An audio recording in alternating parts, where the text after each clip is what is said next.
Welcome to my channel and to tonight's death row dinners video, where I will be eating the last meal of somebody who has been on death row and then telling you how they ended up there.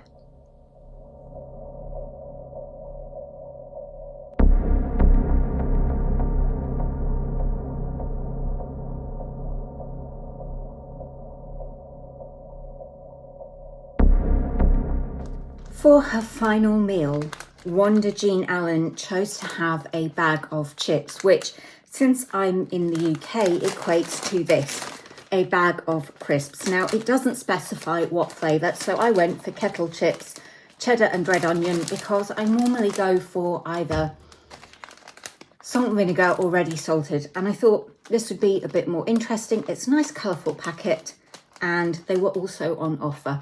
I did think about trying to get hold of some American branded crisps, but it was going to be really expensive and quite complicated. So this is what I'm going with.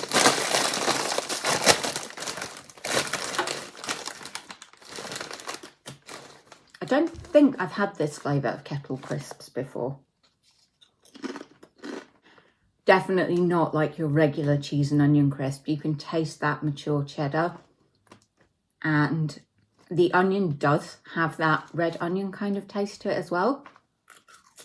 They have really hit the nail on the head with this flavour combination. So this version of me is going to go and munch some of these in front of the TV, and a different version of me is going to tell you more about Wanda Allen.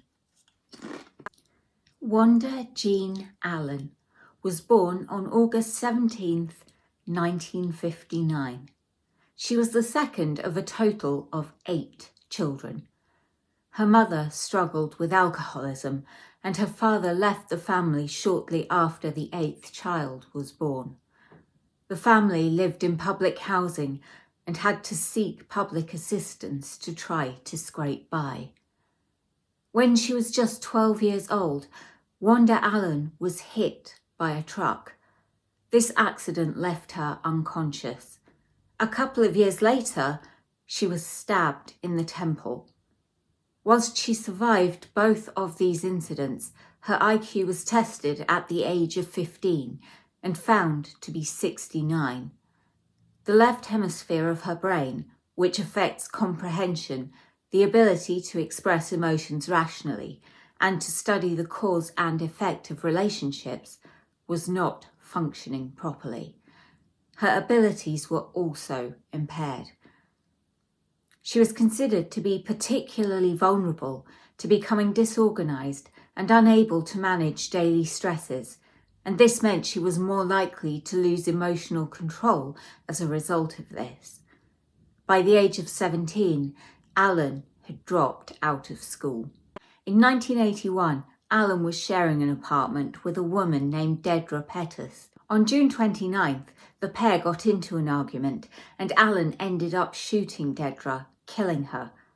Allen said, "We was friends. We grew up together.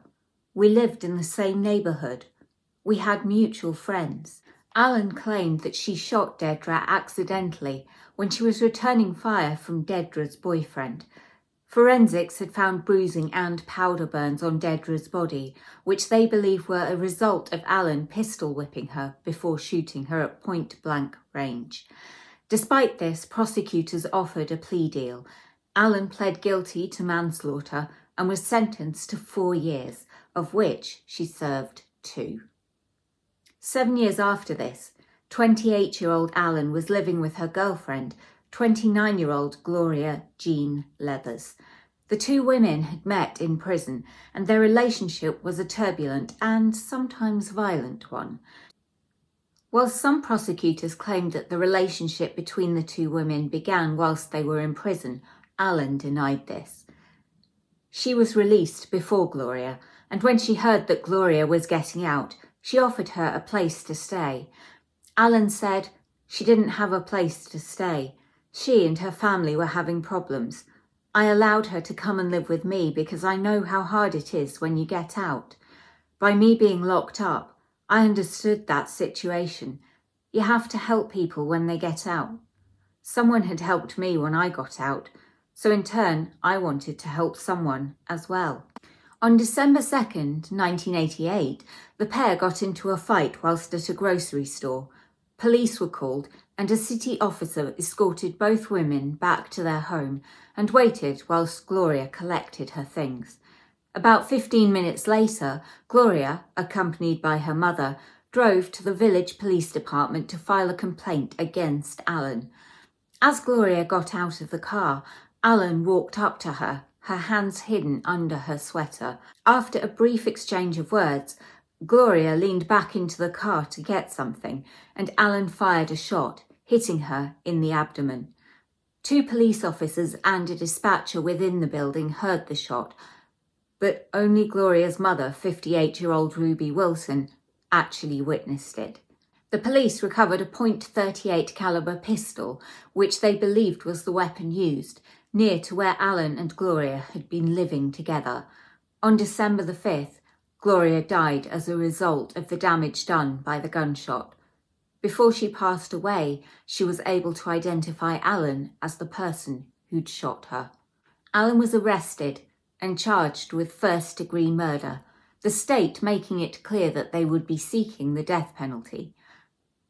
Allen's defense attorney, Robert Carpenter, had never represented a client in a capital case, and he did ask to be removed due to his lack of experience. He had agreed to represent Allen before it was announced by the prosecution that they would be seeking the death penalty. His request that more competent counsel be appointed instead was declined. Allen met with Gloria's mother, Ruby, on October 13th. Allen later said, "I wanted to tell her how sorry I was for taking her daughter's life, and I know there is no greater love than a mother's love for a child, because I have a mother as well, and I asked for her forgiveness. She forgave me.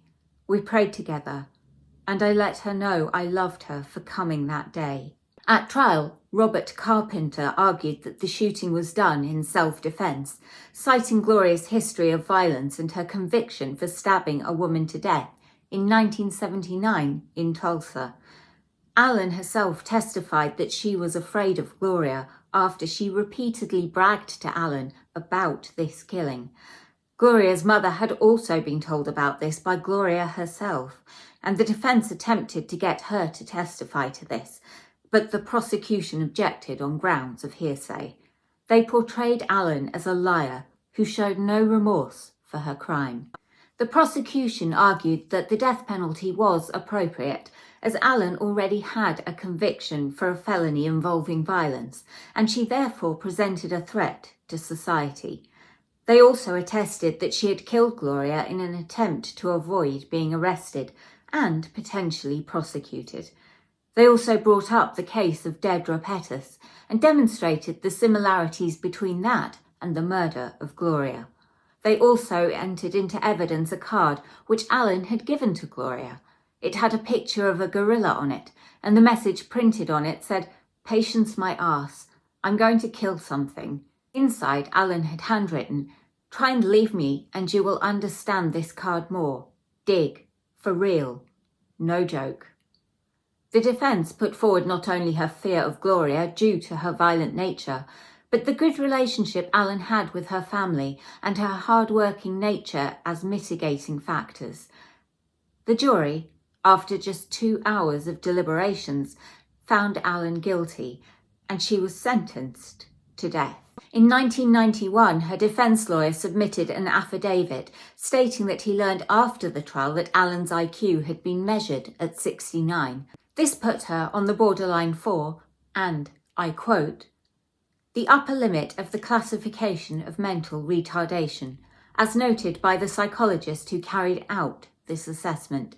He also mentioned that he was unaware before or during the trial that a neurological assessment had been recommended, as Allen was showing symptoms of brain damage. He said, "I did not search for any medical or psychological records or seek expert assistance for use at the trial." In 1995, Allen underwent a thorough evaluation from another psychiatrist. This concluded that she showed clear evidence of both cognitive and sensory impairments, most likely resulting from a head injury during adolescence. Allen spent a total of 12 years on death row. She made an application for clemency, but this was refused. At her clemency hearing, Allen begged the board to let her live and asked for forgiveness from Gloria's family. It was held on December 15th at the Lexington Assessment and Reception Centre. The maximum capacity for observers was 181 or thereabouts, due to the fire marshal's limit, and many other people had to be turned away. Whilst awaiting her execution, she professed to becoming a born-again Christian. Her spiritual advisor, Reverend Robin Mayers, said, "I always suspected that Wanda's renunciation of lesbianism had more to do with helping to revamp herself in the most palatable way for her clemency and appeal processes. She knew perfectly well that her being a lesbian was a big strike against her and that it's an embarrassment in the black community. She was going to play the best hand that she could play at the very end." Allen herself said, "It was the wrong type of lifestyle. It didn't make either of us less human than if we were in a heterosexual relationship, a bisexual relationship. We are still human. We have emotions. We laugh. We cry. It was part of our life."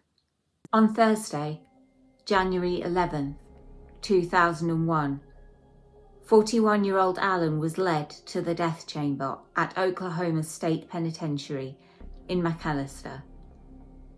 24 relatives of Dedra and Gloria travelled to witness the event. After being strapped to the table, Allen said, "Father, forgive them. They know not what they do." Her appeal lawyer, who was also by now her friend, Steve Presson, was also present. Allen stuck out her tongue and smiled at him. She was pronounced dead at 9:15 p.m. Gloria's mother, Ruby Wilson, later said, "I don't have any grudges against her. I don't hate her, but I hate what she did. I hope she found peace with Christ about it. It does hurt. I will never forget it. I will always see it. That is in the past. I have to go on toward the future. Being bitter won't solve anything. It won't help me. It can't bring my baby back." Gloria left behind 3 children whom her mother has raised. She said of them, "Her children have suffered. I am too forgiving. They are not." Whilst there is no doubt that Wanda Allen was let down, as so many are, by the judicial system, she still took 2 lives. As always, I want to leave you with the names of these women: Dedra Pettus, Gloria Jean Allen.